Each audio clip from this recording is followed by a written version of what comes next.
All right. Hello, everyone. Welcome back to the Pupil's Life. How's everyone doing? Can you tell by my enthusiasm how I'm doing? Uh, the sniffling isn't crying, though I have been doing a little bit of that lately. Um, but we'll get into it. We'll get fucking into it, man.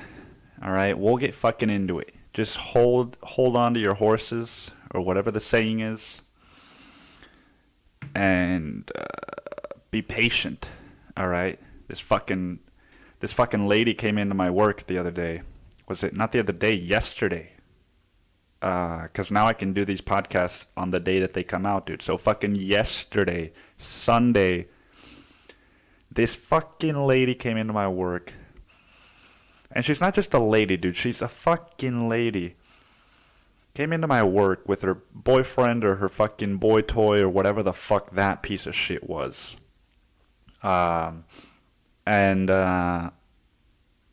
dude, it's me and one of the managers, and we're fucking hauling ass, right? Because we've got maybe 6 or 7 orders, which we usually for the restaurant that we work in, dude, you would need 3 or 4 people to be working on 6 or 7 orders efficiently and quick.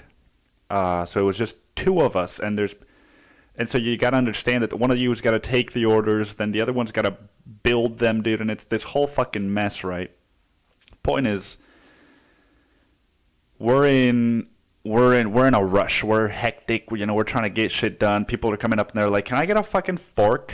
And we're like, "Yeah. Can I get some extra sauce?" And you're just fucking doing everything, dude, that everybody fucking wants. Serving everyone. And then this fucking couple, dude, with this fucking lady. They come in, right? They stand at the counter. Maybe for 2 minutes. And then as soon as we get a second, of course we say, we'll be with you in a second. And as soon as we get that second, we walk over there. And as we're walking over to them, they've turned around and they fucking leave the restaurant, dude. And they roll their eyes, right? Like, oh my fucking God, how do you not have more arms and legs and mouths to fucking take care of us sooner? I cannot believe it. Dude, it's fucking unbelievable. It is fucking unbelievable. So be patient, all right? We'll get to it. We'll fucking get to it. Yeah, man, I don't know what it is. I mean, I know what it is, but it's fun. It's more fun to say I don't know what it is and pretend like I don't know what it is, because then I can fucking, make up shit for what it might be. But I don't know what it is, man. People acting like this. People leaving bad Yelp reviews because they didn't get enough sauce of something, or because we forgot napkins. Aren't you eating this in the luxurious comfort of your fucking home? Can't you wipe your mouth with what you wipe your ass with, you fucking pig? God damn. Why do people have to leave bad Yelp reviews during a pandemic? I don't understand it, man. That's the thing I'm never going to understand about the pandemic. Is people leaving bad Yelp reviews. And then they fucking go on Facebook and they're like, well, you need to support locally. Make sure that you're supporting your local businesses and not fucking Target. And then they go on fucking Yelp and they're like, this local business didn't give me napkins, so they're pieces of shit. And they should all get fired. Fucking A, man. If I don't live in a virtue signaling world, then I might not be alive. Dude, yeah, I mean, it just angers me to talk about fucking work. But, it's what I've been doing a lot of, so it's what's on my fucking mind, alright?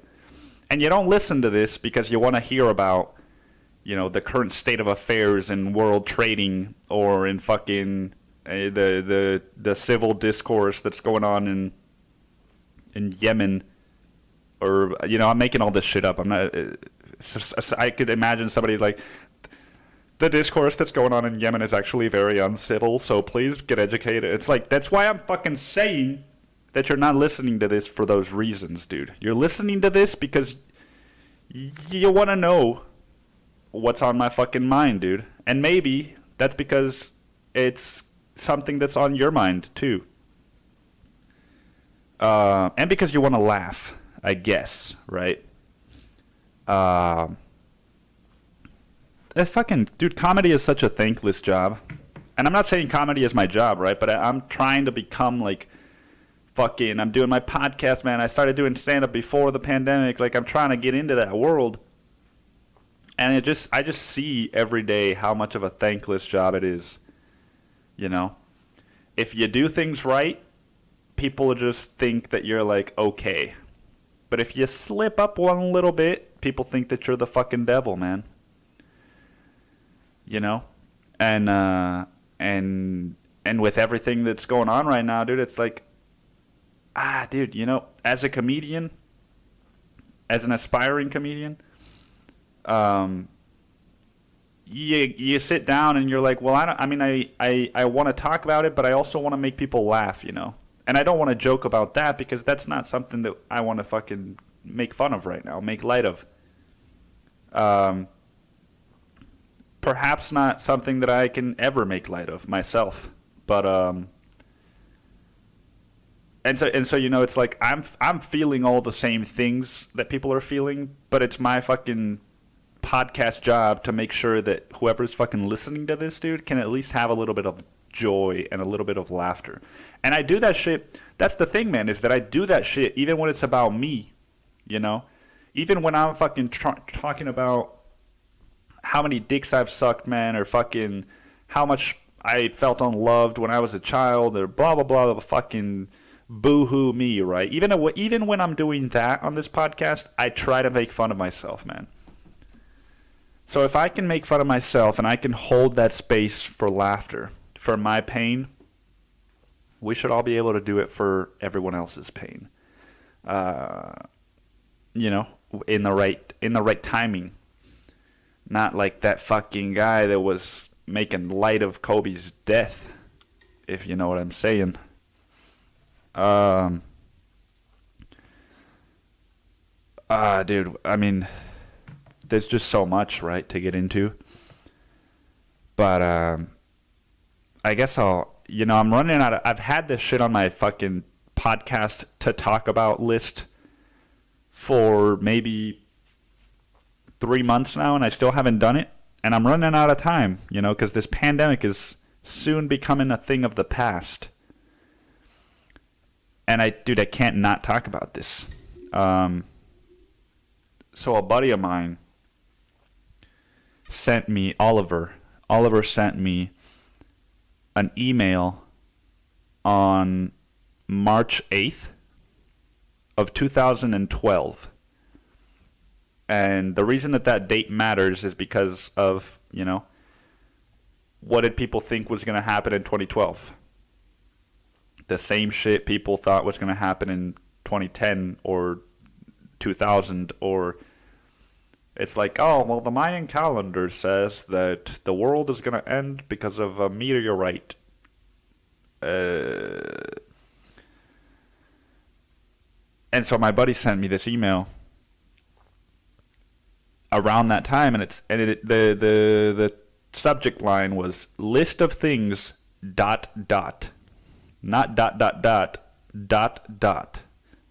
list of things, and then the body of the email says, for your eyes only, buddy, share at your own risk, if you know what I mean. And now that's what I'm doing, man. Fucking 8 years later, I'm sharing this shit at my own risk, brother. It's a document titled Social Chaos Survival List, which, if there was ever a time in my lifetime where there is social chaos going on, dude, and I'm aware of it, right? Because obviously there was 9/11 and shit. I was fucking 6 years old, dude. Um, this is that time. You know, if there is ever a time for social chaos survival lists, this is that time. And I'm just kind of gonna go through the email, dude, and tell you what's on it, or the list. It says, and you know, this was the thing you need to understand. The thing that makes this funny is that Oliver was serious about all of this. Like, I remember in fucking, what was it, man? I must have been in like 8th grade. And, no, 7th grade. Because my brother was in 11th grade. If I was 17, I did 7th grade. And then, yeah, my brother and I did 2 years in the same school. Dude, that's so fucking weird to think about. That my brother and I did school for 2 years together. Wow, man. I mean, we also did like grade school because we were 4 years apart. So I was in 2nd grade. He was in 6th grade. But, you know, I don't remember much about that. But yeah, man, we were in, I was in 7th or 8th grade. And Oliver is a friend of my brother's, so he's 4 years older than I am, but he's like a really close friend of mine too. And I remember this one night I went over to, it was so weird. I'd never talked to my brother about why this was, but I mean, I can kind of get it, I guess. It was like a group of my brother's friends had a party. Not a party, like a male fucking hangout at one of their houses. And it was like to get fucking drunk, right? And just go wild. And I was fucking 13, 14, right? So like, I had already gotten blackout drunk, but not under my brother's supervision. Like, he and I we never drank together. That's the one thing. Like, we never drank together. We just got fucking shit-faced with our groups of friends, and then we sort of acted like we were not that kind of person when we were together, which is why I think he didn't want to go, or why I think he didn't end up going. So basically, it's me, dude, at fucking 13, with a bunch of 17-year-olds who are like my closest friends from when I was 5 years old. Pretty much people that like took care of me when I was a little baby. And Oliver is one of these people. And that night, I remember, they all got fucking hammered, dude. I don't think that I as far as I remember, I don't think that I drank. Because I remember our other friend Ritter was there. And he lived with me and my brother. My brother and I. And so I was kind of afraid, like, oh, is he going to tell my brother? Like, you know, I was very self-conscious. And so we're at this fucking house, right? And then, dude, it's so fucking... I wish that I could... I'm reading this book right now called Recursion, where you can travel back into a past memory with the consciousness you have from the present day. And I wish that I could do that with this memory. I wish that I could go back to that fucking party with the consciousness I have right now. Because some of the shit that Oliver was talking about, I'm sure it made sense. But at the time, dude, I was a fucking child. I didn't believe in any of the stuff he was saying. But it was that party where this social survival chaos list began. Because Oliver was telling me, like, dude, there's like 5 different dimensions, and in the 4th dimension, you shed your skin, and there's a fucking soul, and all this, like, very, very intense and deep shit to be hearing as a 13-year-old boy. And I was just like, yeah, man, yeah, I like hanging out with you, tell me more. Just fucking absorbing all of this shit. You know, like, I watched fucking 3 Guys, 1 Hammer with that group of friends. And my brother was there that time. You know, the one time, dude, that it mattered for my brother to be there and be like, I don't think that fucking this little kid should be watching this, man. I don't even think I should be watching this. My brother was just like, oh, dude, fucking 3 guys, 1 hammer. I mean, do what you want, brother. You know, and I'm never going to get that fucking video out of my head, man. You know? 3 guys, 1 hammer, man. Do not look that up. Fucking forget that I even said that right now. But yeah, man. So the point I'm trying to make is that Oliver was a fucking wild card kind of guy. You know, you never knew what he was gonna say, but you always knew he was gonna make you laugh when he did. And so he sent me this fucking email, maybe 6 years later, right from that fucking party, 2012. The year that I'm going to graduate from fucking high school, Oliver sends me this email. Wait, no, 2012. I was born in 95. That means I was fucking 17. Never mind, dude. I don't fucking know my timelines. I don't know how people just go like, oh, dude, well, in fucking 89, I was playing basketball for the New Jersey Nets. And then I remember that, you know, like, I don't fucking remember, dude, what I was doing in 2007 or how old like, off the top of my head, you know. I don't, if people have been asking me, like, how long have you been in Austin? And, dude, I was saying 6 years. Guess what? I got here in 2014. I've only been here for 5 years, though. And in my head, I was just like, well, I got here in I didn't even get here in 2014, dude. What the fuck am I talking about, man? You see what I'm saying?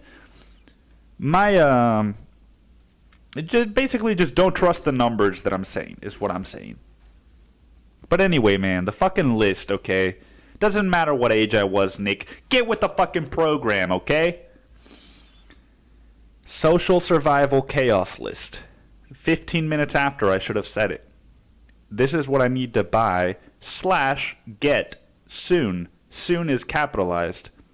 For protection, I need a fucking bat with a reinforced steel bat. A Swiss knife.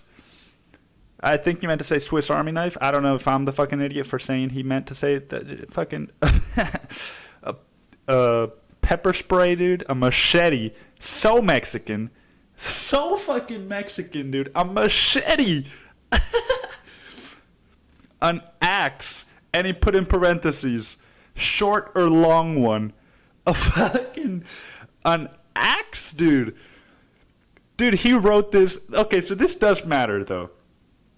This was 8 years ago. He's 4 years older than I am, and I'm 24. So he wrote this when he was 20 years old, dude. 2021, 20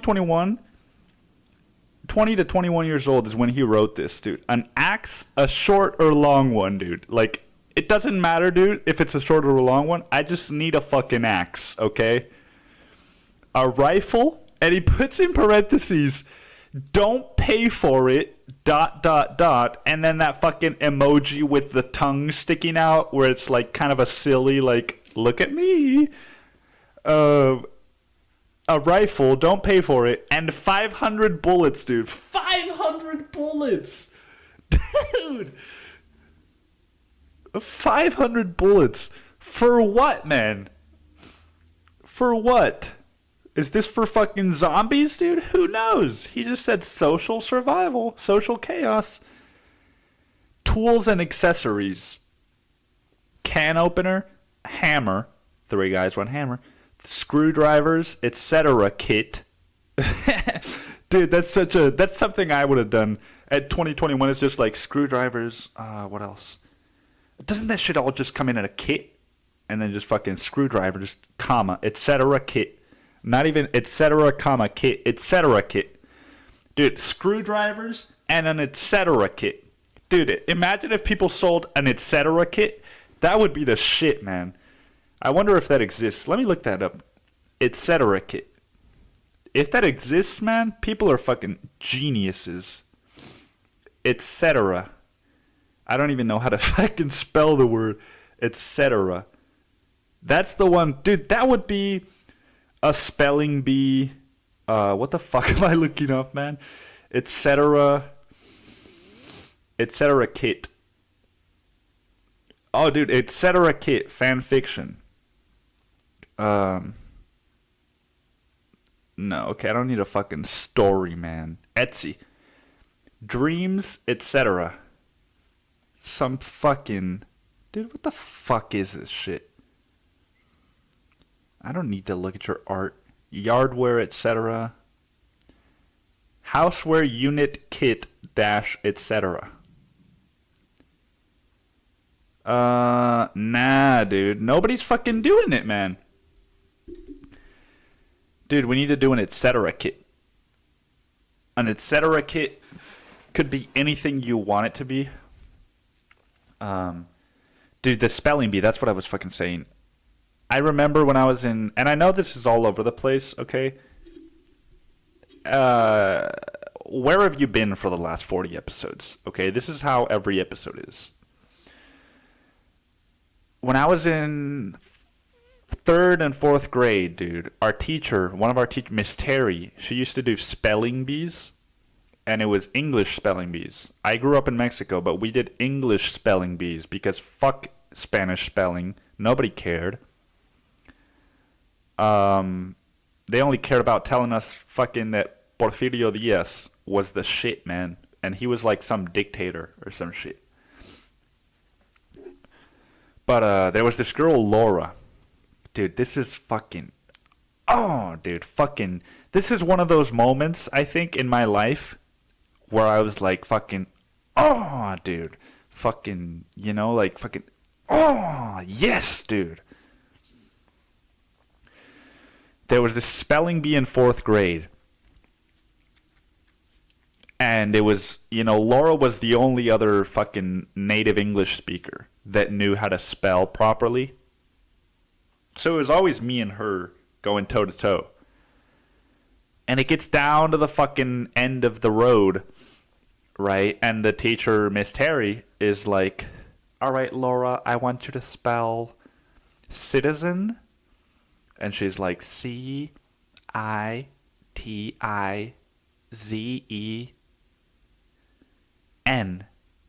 And Miss Terry is like, good job, Laura. That's correct. Citizen. All right, Nick, I want you to spell engagement. And I'm like, fucking, oh. E-N-G-A-G-E-M-E-N-T.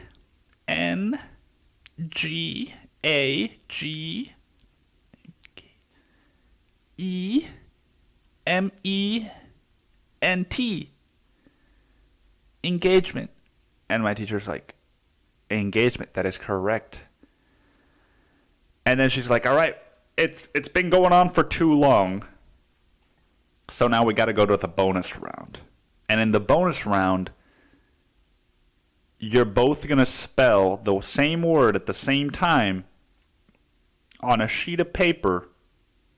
Or no, dude. Why am I... Dude, I distort my memories.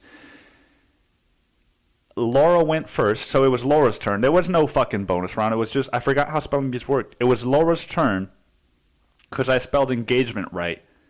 And the teacher said, Miss Terry, she was like, all right, Laura, flamboyant. And Laura was like, flamboyant? Okay. Flamboyant. F-L-A-M-B.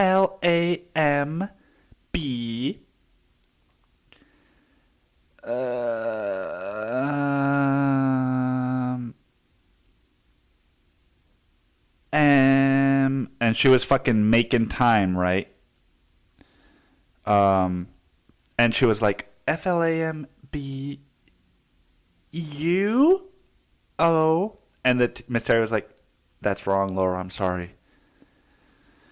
Nick, please spell etc. Dude, that would have been the fucking... She told me to spell flamboyant, dude. I mean, that's not... And I was like, F-L-A-M-B-O-Y-A-N-T. Boyant. And everybody's like, woo!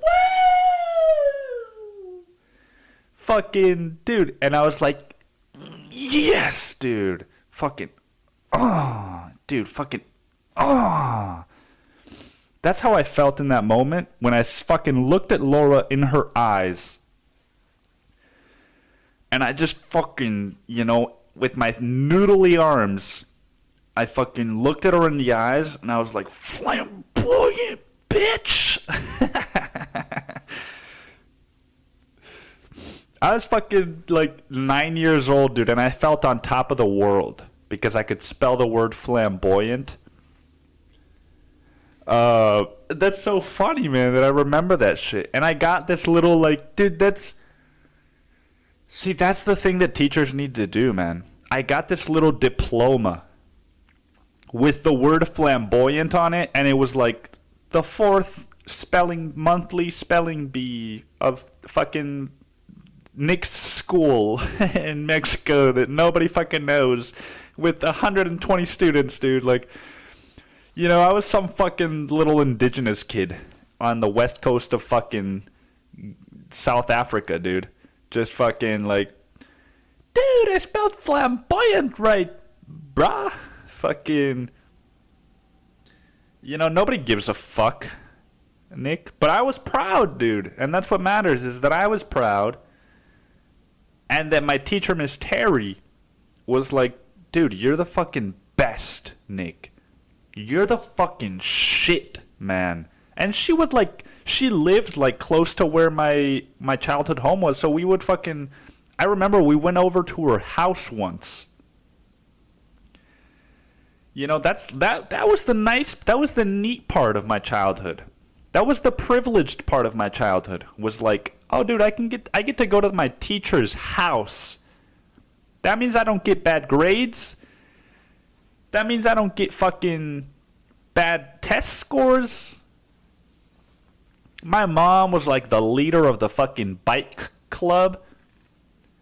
And there was, fucking Mr. Peter Acosta, dude, or some shit like that. Peter Crosta. And then there was this other guy that was like, yeah, Peter Crosta and Mr. Conklin, man.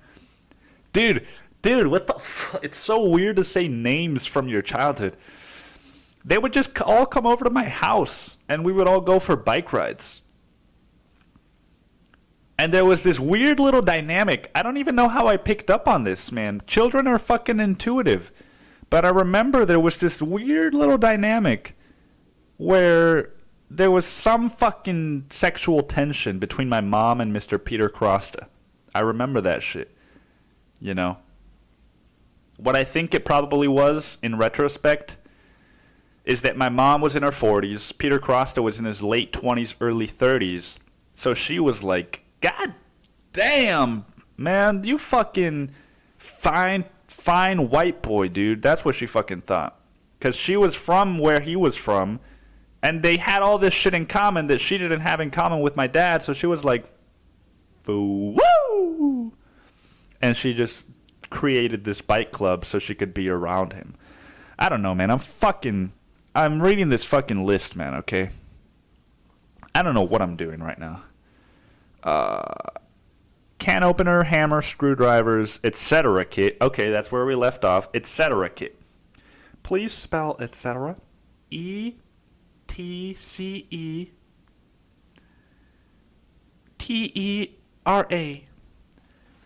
Woo! Etc. kit. Small air pump. A small air pump, dude. For your fucking bicycle or what, dude? For a fucking soccer ball. Strainer. Various sizes. I don't know why you need various sizes. How are you going to carry all this shit, by the way? Or is this like in a fucking bunker, dude? He didn't specify.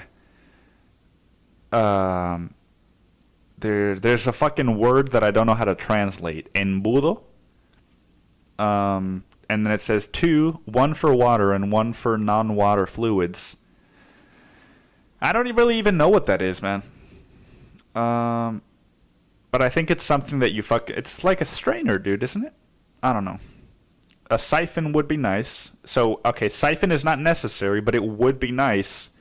And then there's rope with like 15 exclamation marks. So rope is maybe the most important thing on this list. Boots, parentheses, long ones. Raincoat, bicycle. There's the bicycle, dude. That's what the fucking small air pump is for. Our bicycle. There's a lock, and then parentheses, normal one and one for bike. Magnets. You could have just said locks, dude. Magnets, sleeping bag. You know, you didn't say fucking magnets. One for my fucking ball sack and one for the refrigerator. You know? Sleeping bag. Big plastic bags. For fucking what, dude? People's bodies and shit? Duct tape and masking tape? Scissors? Dude, you're gonna use scissors in social chaos. All right, Oliver. Scissors, nail cutters, ear cleaners. You mean Q-tips? Ear cleaners, dude. Maybe there's fucking something I don't know about that cleans your ear more healthily. But, you know, there was this man, Robert, from the fucking... He works for a company here in Austin that does, like, the towel service for restaurants. And I actually ran into him a couple weeks ago just on the side of on Rainy Street. And he was like... He saw me on my bike, dude. This is how fucking... Dude, this is how much fucking Black Lives Matter to me, man. And I'm not saying that to virtue signal, but I'm just saying it, dude, because it's the truth, man, is that I fucking, like, dude, I worked at this fucking smoothie place. I didn't know how to finish that sentence, man. I worked at a smoothie place, and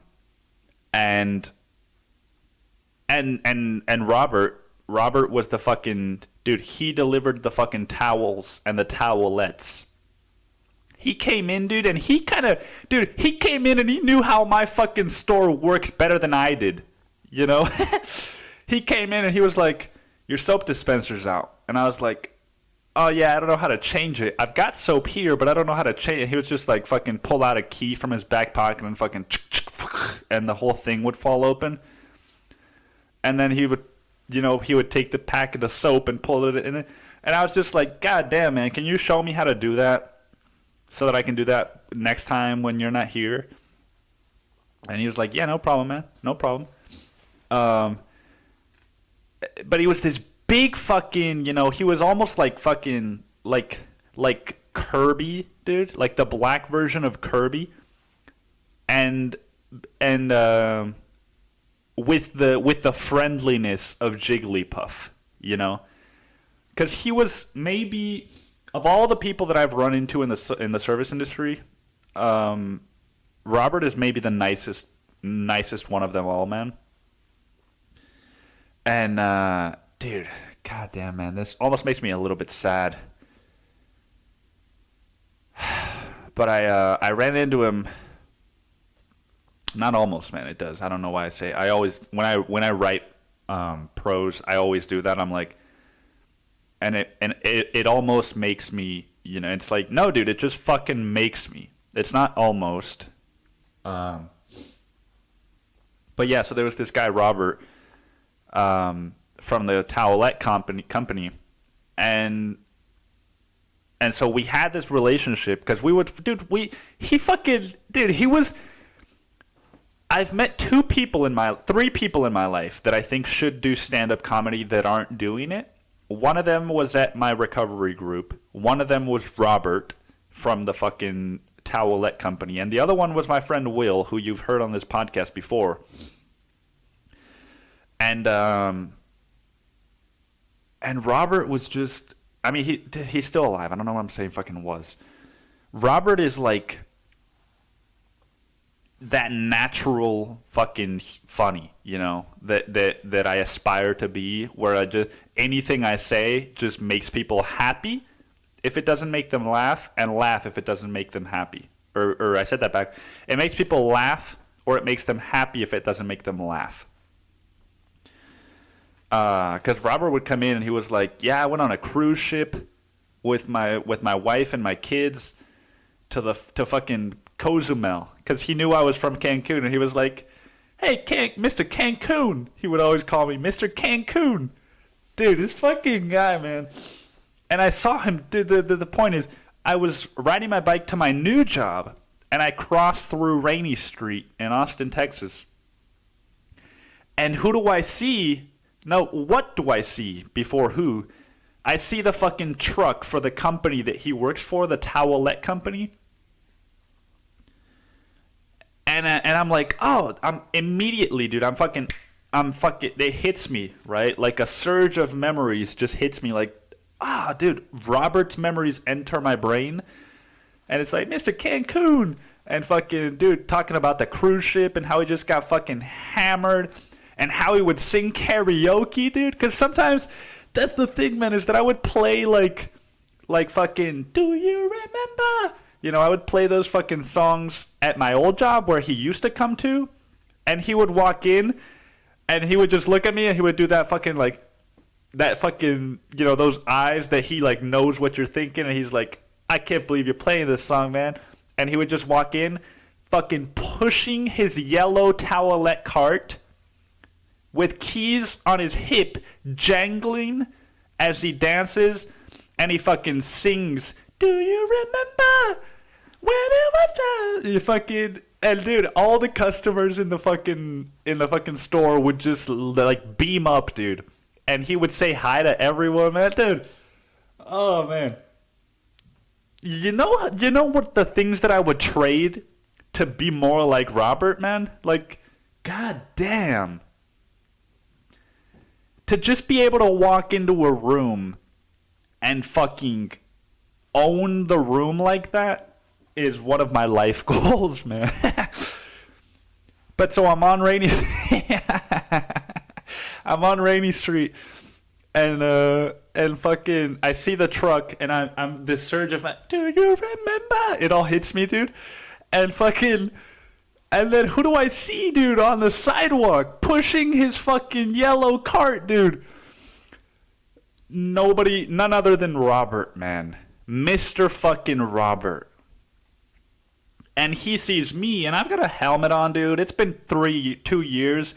You know, we don't really, he's got no reason to remember me, you know?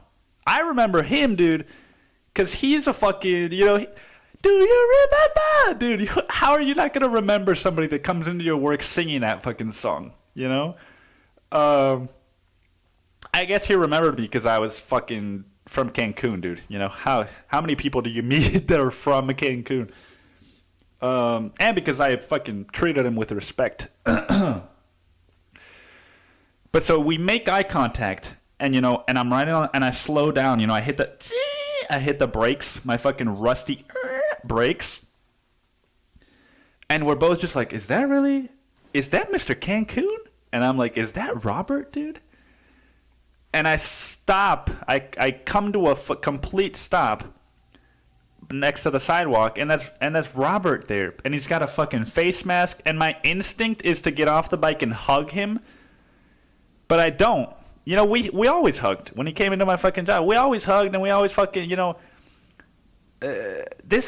Robert feels like a fucking part of my family, dude.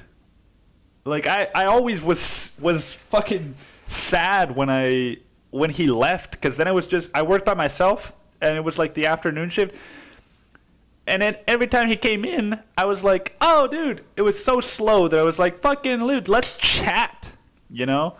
And then as soon as he left, yeah, do you remember? You know, I was like, fucking back to my fucking Kindle, dude. I'm gonna read and write poetry, dude. Fucking kill myself. And he would just fucking, dude. I think his kid is going to UT or was, and he was playing on the football team or some shit. Man, I don't know, man. But in a way, and I know, dude, we're still on Rainy Street. I still want to hug him. We're gonna get to it. Okay, be patient, dude. We're gonna get to it. But he reminds me of my dad's my dad's like main fucking second hand man, dude. I don't even know if that's how you say it, but like my dad's second in command, whatever the fuck. The man who fucking built the place where my dad lives, pretty much. Victor.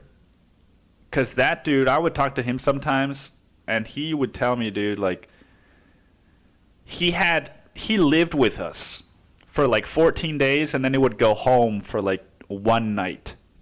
You know, he would take like two buses, like two 2-hour buses, stay at home for 1.5 nights, and then take 2 more 2-hour buses back to us and keep fucking grinding from 5:30 a.m. to like 7 p.m.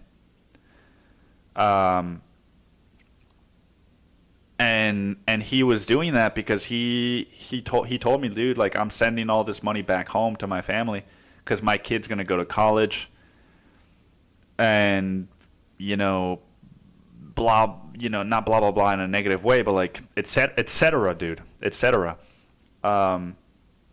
And Robert was doing the same fucking thing, man. You know, I don't have kids right now, dude, but I don't consider it beneath me, dude, to be fucking working in the service industry when I'm 50, 55 and have a family, dude, you know? Like my fucking manager where I work right now, dude, he's got like fucking 4 kids. The pandemic hit, he was fucking in fear, right? He's got to pay expensive rent where he lives at the house. He's got, you know, other expenses. There's nothing fucking wrong with working in the fucking service industry, man. Okay?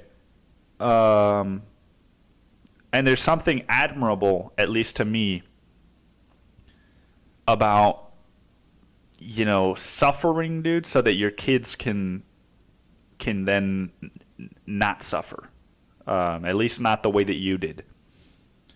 Not that the service industry is suffering. But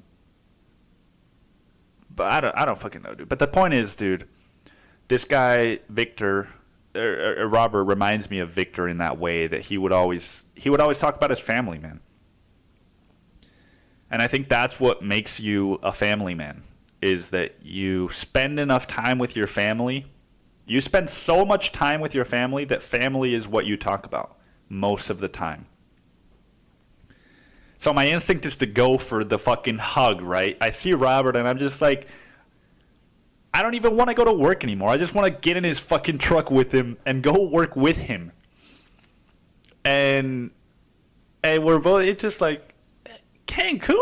You know, I think that's what he said to me, was like, because he probably doesn't remember my name. And fucking, I even was like, was his name Robert? I don't want to say Robert. And then his name was like fucking Bob, or, you know, like, but we just had a little moment, man. There wasn't really anything. There wasn't like a meaningful fucking philosophical conversation or anything. But it was just, he told me, you know, Cancun. I've been thinking about you, man. I have your number still saved on my phone as Cancun, Mr. Cancun. And I was thinking the other day, man, I should text Mr. Cancun, see how he's doing. And fucking, dude, oh man, I love this guy. And I have his number too, man, and I did text him once. Fucking Mr. Robert, dude, I did text you, Robert, and you didn't text me back. Dude, fucking Robert. And yeah, man, it was just like, how are you doing? I'm doing well, man. How are you doing? Oh, well, you know, I'm just working, just still working. And then he was like, all right, brother, well, it's good to see you. And I wanted to give him a hug again, dude, to say goodbye, but I didn't because he had his mask on and he was sweating balls, dude, because it was like 100 degrees, and I fucking held him outside for a couple seconds, you know, because he just wanted to get to the comfort of his truck. And I don't know, it just, it made me feel like, that's the thing, is that that's the cool thing about working in the service industry. If you engage with the people that are part of the service industry, dude, not the fucking customers that are like fucking no napkins, go fucking eat a dick, right? And they live in like a fucking, tower that's got like a whole other fucking yard at the top and a pool and fucking another society. If you engage with the people that are part of the service industry, man, it's a great place to fucking work in. What other industry do you ride your fucking work in, ride your bicycle in to work, and then run into somebody from the industry, and you're like, you feel like you're a part of the community. You feel like there is a community. Like, oh, there's a civilian that I know, dude. It's not just anonymous world. There's people around me that matter, and people around me that I know, and that also have feelings, and that are also upset, that are also sad, that are also feeling what they need to feel, either because of something that's happening right now or something that happened to them when they were younger or when their heart got broken, dude. Everybody around you fucking matters, and it's easy to move through the world pretending that they don't.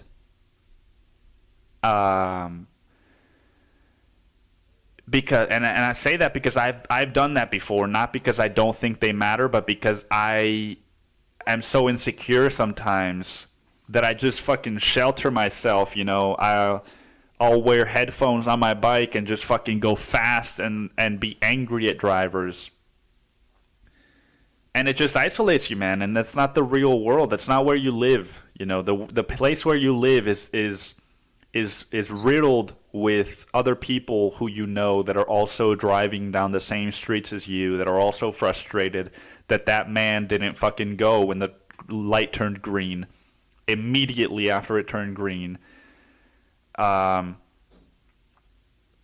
Robert, man, dude, I bet you he went back to his truck and he just was like, Mr. Cancun, man, do you remember? Dude, fucking goddamn, that was a good job, and that was a good fucking individual to see every Tuesday.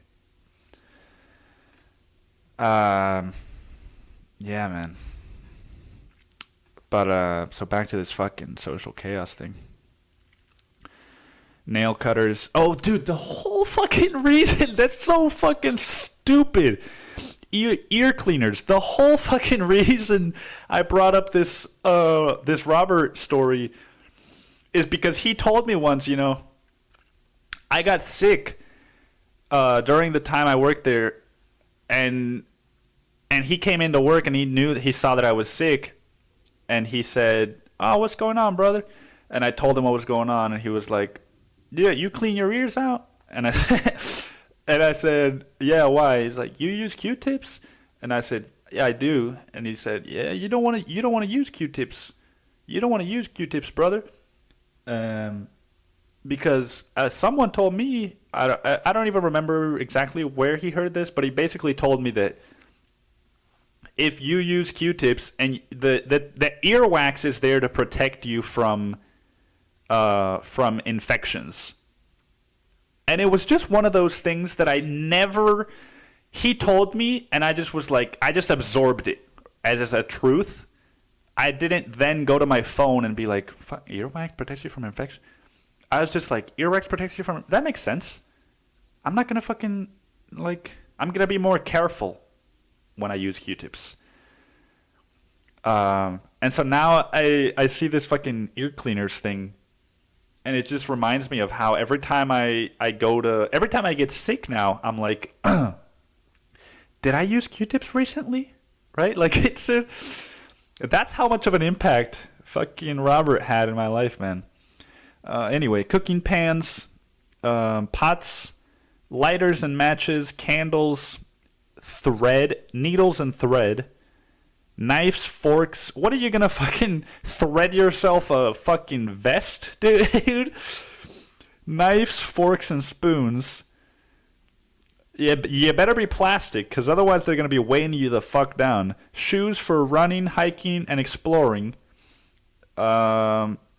I hope you mean running from people, not fucking jogging, exercising. A bunch of nails, bolts, and screws.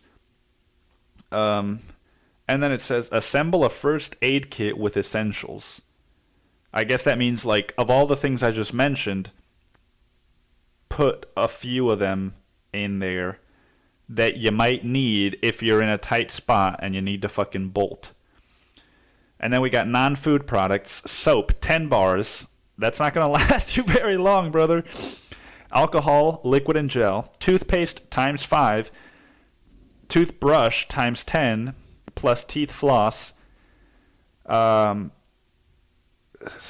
Fucking shave, disposable razor blades, 10 of them.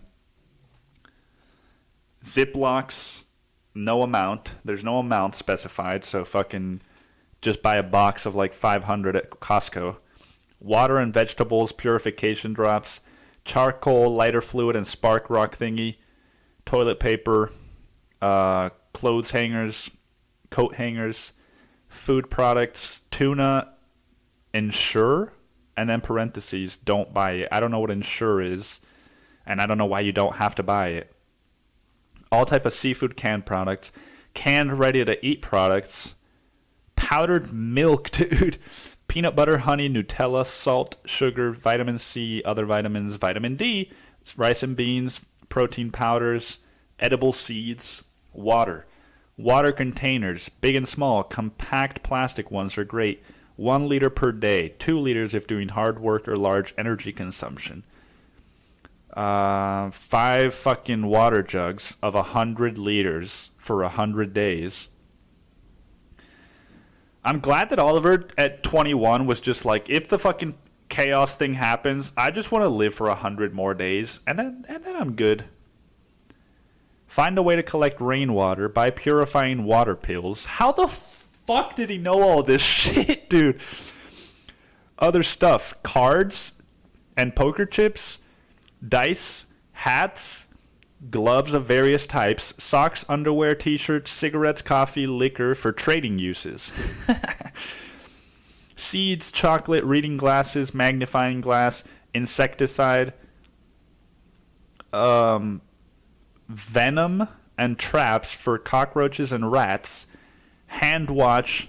Dude, it even fucking rhymes, dude. It's like he was writing a fucking poem.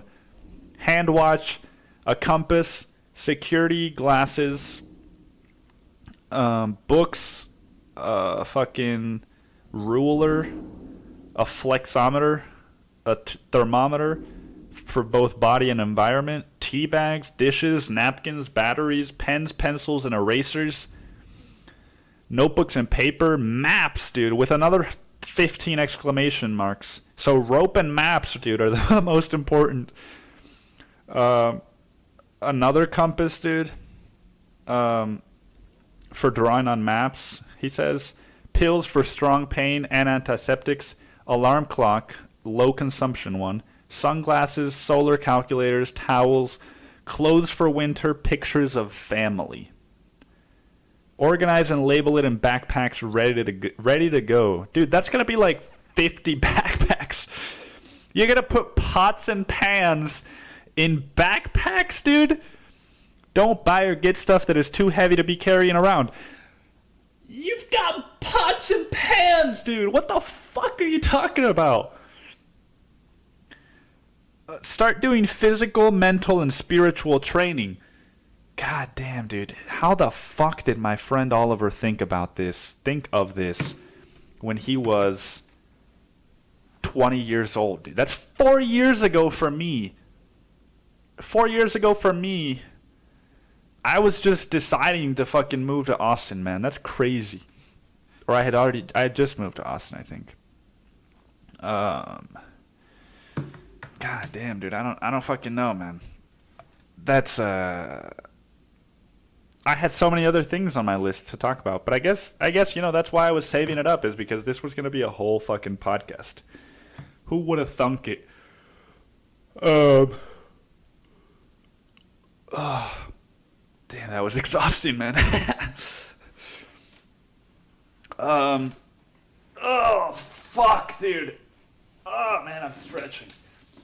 I started doing the podcast right as I woke up, man, so I haven't fucking even lit up my body. Um, yeah, man. I guess, um, there's there's the thing I've been saying. When you gotta wait for it, right? We'll get to it, and it's because I'm not the person to talk about it. Um, but I know that it is important to talk about, and it is important to not just to talk about it, man, but to feel it, because talking about things sometimes is a way for us to avoid feeling, and that's not what I've been doing. George Floyd was murdered by a police officer, man, and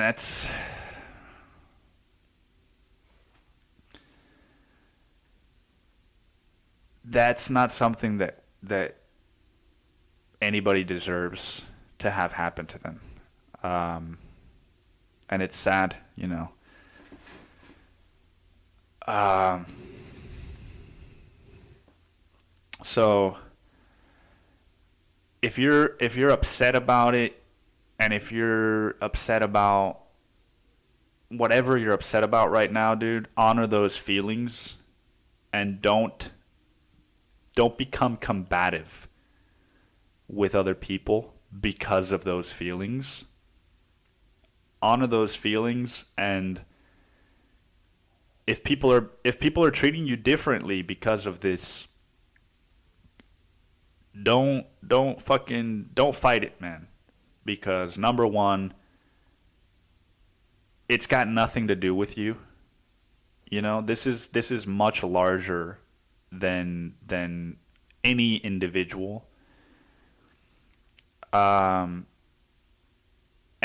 don't fight it also because those people deserve to feel how they feel.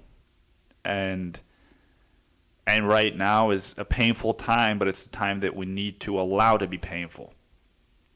We can't invalidate or shut down others because we're afraid of what we're feeling.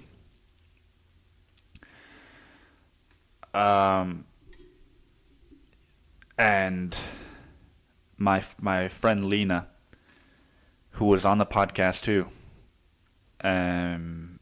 she sent me a text, and it was just a little picture of a way to help. I'm sure there's a lot of different ways to help.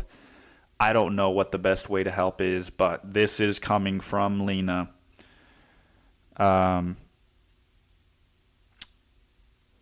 And she said, basically what she sent me said that July 7th is Blackout Day. And it's a call to action, a day of solidarity in America when not one black person in America spends $1. This includes Africans, Native Americans, Asian Americans, Hispanics, all people of color. Together we have $3.9 trillion in economic spending power. That's 10,684,931,506.80. I don't know what the fuck how to say that number. But that's the amount it's going to cost per day next time a person of color gets shot.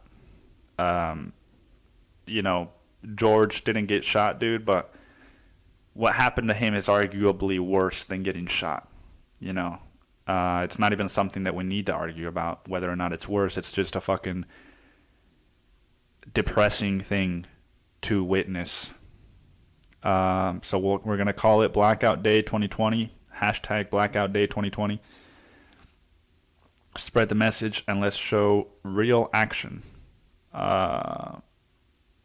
So I don't think that it's very difficult for me not to spend any money on July 7th, and yeah, man, just try to have a moment for yourself. I've been doing this thing right before bed for maybe like a half hour. I just turn off all the lights in my bedroom. I open my windows and so that I can hear the world and just hear the outside, hear traffic and hear things moving and things happening. And I sit there and I don't have my phone with me. I don't do anything. I just sit there on the floor, looking out the window, looking at the light reflecting on my walls. And I just try to let these things like this come up. You know, I'm not saying that I started doing this because of George Floyd's death. I've been doing it just as a way to process my feelings, but I've been using a lot of those times now to hold space for what I witnessed and for what people are going through right now. Because it's a time to have empathy and not a time to be right or to be wrong. It's just a time to have empathy for yourself and for everyone else, man. So I know, you know, maybe some of you are just going to fucking click out as soon as I'm done talking, but for those of you who want to participate, I thought it would be nice to have, 30 seconds of silence and end the podcast that way. So thank you all for tuning in to The Pupil's Life, and thank you for listening to this white Mexican share his ramblings. And, this is a painful time, but remember that with pain comes growth. So yeah, thank you all.